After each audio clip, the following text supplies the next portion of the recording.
Commentaire de saint Thomas d'Aquin sur l'évangile de Jean, chapitre 1er, le baptême du Christ par Jean-Baptiste, suite. Comment Jean peut-il affirmer « Moi je ne le connaissais pas si le Fils l'a envoyé » Il faut donc dire qu'on peut répondre à cette question de trois manières. Premièrement, selon saint Jean Chrysostome, ces paroles de Jean doivent s'entendre d'une connaissance de l'humanité du Christ. Ainsi, lorsque Jean dit « Moi je ne le connaissais pas », il faut entendre d'une manière intime. Si l'on objecte qu'il a dit au Christ « C'est moi qui dois être baptisé par toi », Matthieu chapitre 3 verset 14, il faut répondre que ces deux affirmations se réfèrent à deux moments différents.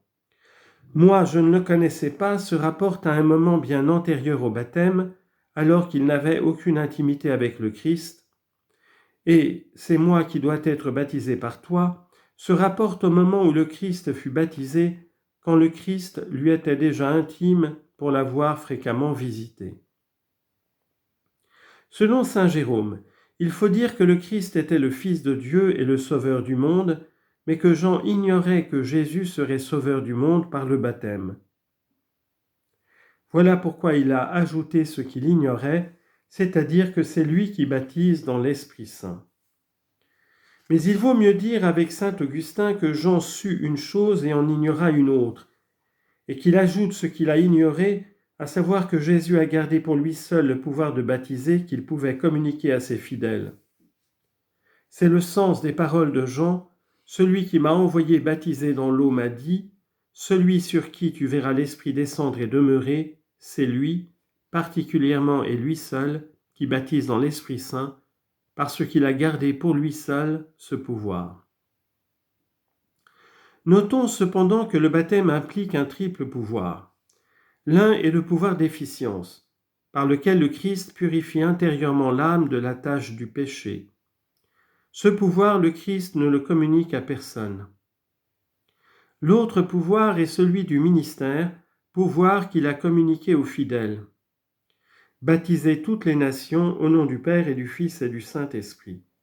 Matthieu chapitre 28, verset 19.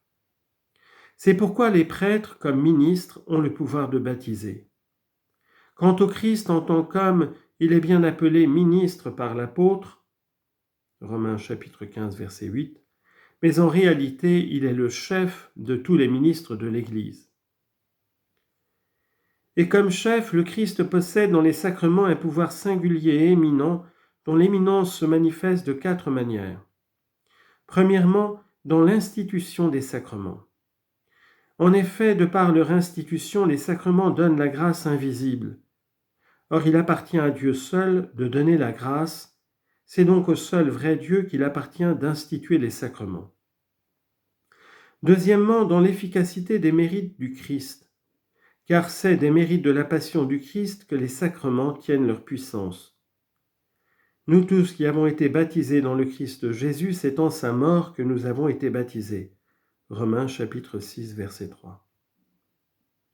Troisièmement, dans le fait que le Christ peut accorder l'effet du baptême sans le sacrement, ce qui appartient à lui seul. Quatrièmement, dans le fait que pendant un certain temps, on conféra le baptême à la seule invocation du Christ, mais maintenant, il n'en est plus ainsi. Le Seigneur n'a communiqué à personne ces quatre modalités d'éminence. Pourtant, il aurait pu le faire pour certaines d'entre elles. Que ce fût par exemple au nom de Pierre ou de quelque autre que fût conféré le baptême ou un des autres sacrements. Mais il ne le fit pas pour éviter tout schisme dans l'Église et pour éviter que des baptisés mettent leur espoir en ceux au nom desquels ils auraient été baptisés. Voilà pourquoi Jean apprit par la descente du Saint-Esprit sur le Christ que lui seul, par sa propre puissance, baptise intérieurement. Et moi j'ai vu et j'ai attesté que c'est lui le Fils de Dieu. Enfin, le Baptiste montre ce qu'il a compris dans cette vision, c'est-à-dire que le Christ est le Fils de Dieu. Et moi j'ai vu, c'est-à-dire l'Esprit descendant sur lui, et j'ai attesté que lui, le Christ, est le Fils de Dieu, le Fils véritable et engendré par nature. En effet, les fils adoptifs, eux, sont engendrés à la ressemblance du Fils de Dieu engendré par nature.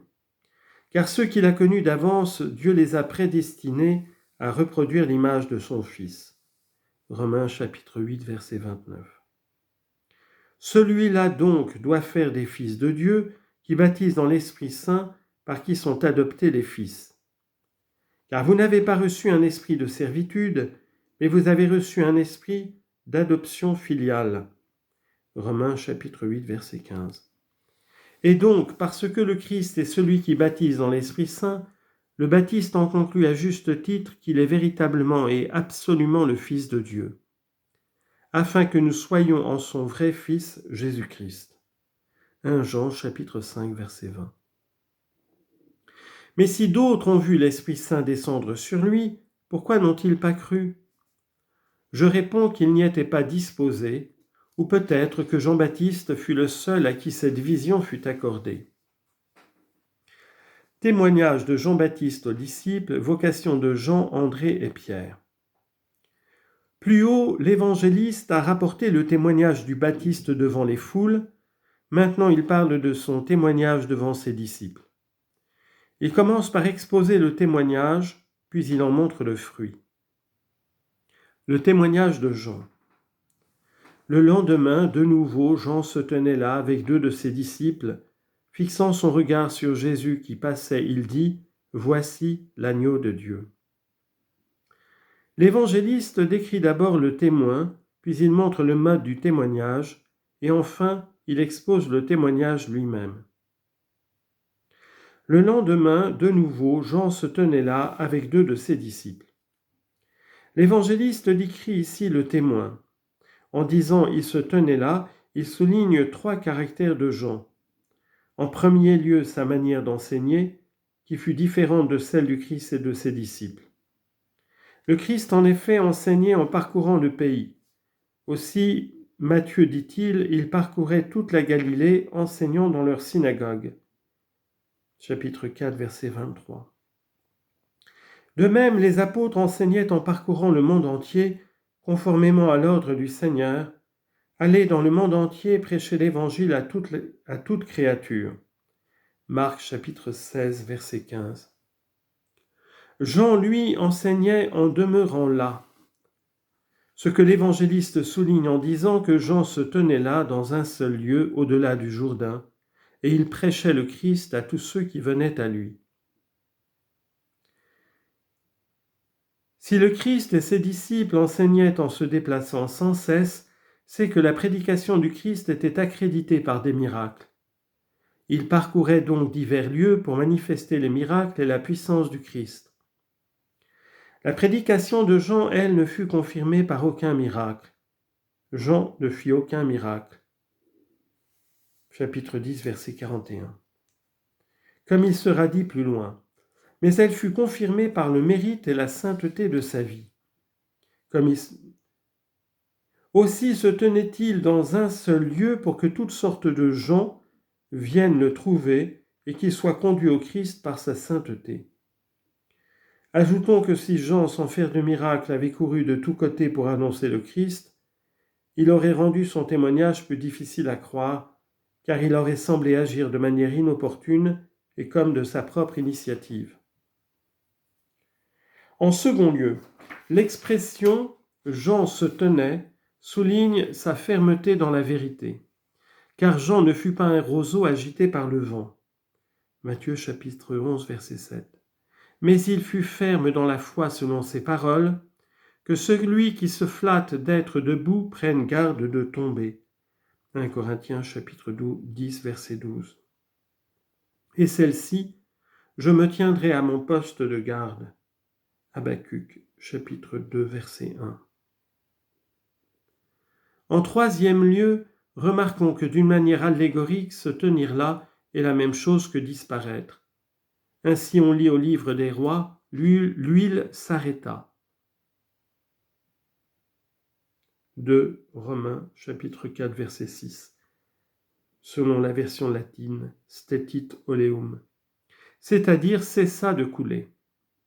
Donc Jean se tenait là quand vint le Christ, parce que quand vint la vérité, la figure disparut.